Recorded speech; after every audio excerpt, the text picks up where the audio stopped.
Selanjutnya, seberapa penting etika dalam membangun kepercayaan dan reputasi merek? Jawabannya adalah sangat penting karena mempengaruhi citra perusahaan di mata konsumen dan masyarakat. Berikut ini adalah beberapa alasan utama mengapa etika menjadi faktor kunci dalam keberhasilan bisnis. Yang pertama, building trust, atau meningkatkan kepercayaan konsumen. Konsumen itu cenderung lebih setia kepada merek yang mereka anggap jujur dan transparan. Kemudian, kepercayaan yang tinggi akan meningkatkan kemungkinan pelanggan untuk repeat order dan recommended produk ini terhadap orang lain. Yang kedua, alasannya adalah mencegah tuntutan hukum dan masalah regulasi. Pelanggaran etika dalam pemasaran seperti klaim palsu atau manipulasi data pelanggan dapat menyebabkan tuntutan hukum dan denda dari otoritas atau regulator. Kemudian kepatuhan terhadap regulasi seperti perlindungan konsumen dan privasi data membantu perusahaan menghindari sanksi hukum. Selain itu, dapat menjaga reputasi merek ya. Merek yang terlibat dalam skandal etika dapat mengalami kerugian besar akibat kehilangan pelanggan dan penurunan nilai saham. Sebaliknya, merek yang terkenal karena praktik etis cenderung lebih dihormati dan memiliki brand value yang lebih tinggi. Kemudian, menciptakan hubungan jangka panjang dengan konsumen ya. Konsumen modern semakin sadar akan isu sosial dan lingkungan. Mereka akan lebih memilih produk dan layanan dari merek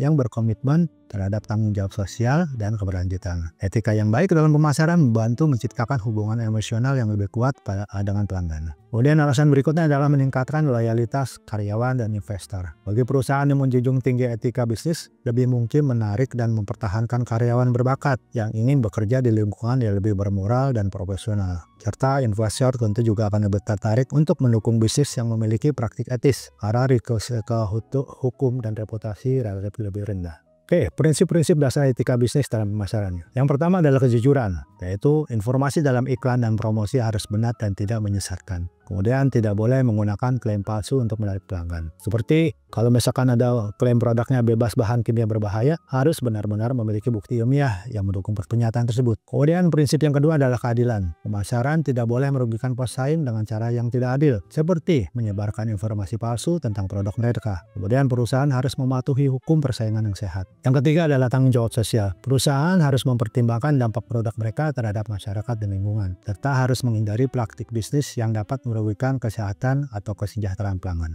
Contohnya, perusahaan makanan cepat saji sebaiknya transparan tentang kandungan nutrisi produk mereka dan menghindari memasarkan makanan yang tidak sehat kepada anak-anak. Sekarang banyak di kemasan-kemasan produk jelasin ya, kalau misalkan produk ini menggunakan bahan-bahan yang alergen, ya kan mereka biasanya mencetak tulis tebal dan ada keterangan ya di situ. Nah, kemudian ada transparansi. Semua informasi tentang produk dan layanan harus tersedia bagi konsumen tanpa ada yang disembunyikan. Kemudian perusahaan harus jujur dalam menyampaikan manfaat dan risiko dari produk mereka. Kemudian prinsip yang berikutnya, yang kelima adalah kepedulian terhadap konsumen. Pemasaran harus bertujuan untuk memenuhi kebutuhan pelanggan, bukan memanipulasi mereka untuk membeli sesuatu yang tidak mereka butuhkan. Kemudian menghindari teknik pemasaran yang mengeksploitasi ketakutan atau ketidaktahuan konsumen. Contohnya, perusahaan asuransi tidak boleh menggunakan ketakutan berlebihan sebagai strategi untuk memaksa pelanggan membeli polis asuransi yang tidak sesuai dengan kebutuhan mereka. Nah, di sini ada tabel antara dampak positif dan negatif dari penerapan etika dalam pemasaran. Dari sisi aspek kepercayaan konsumen, dari sisi hukum dan regulasi, dari sisi reputasi merek, hubungan karyawan dan investor,